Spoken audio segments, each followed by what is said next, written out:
बनावल भगवान के, दोष न है इंसान के, आगे सोना दोष न है इंसान के।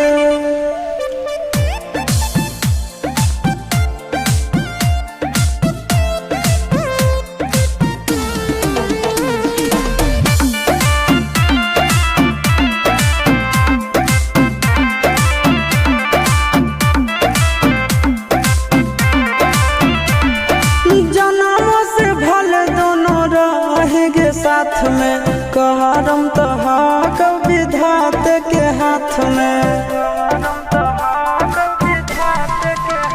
आगे जन्मों से भले दोनों रहेंगे साथ में, करम तो विधात के हाथ में। कन्हैया से मिल जाते हमारा तो मंगल तियल कान के, है आगे सोना मंगल बनावल भगवान के, दोष न है इंसान के, आगे सोना दोष न है भगवान के। जोड़ी है बनावल भगवान के, दोष न है इंसान के, आगे सोना दोष न है इंसान के।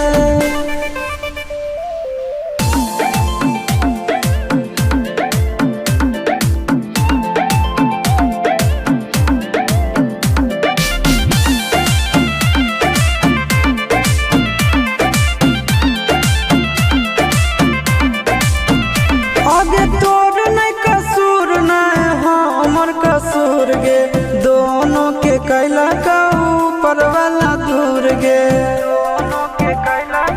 ये सोना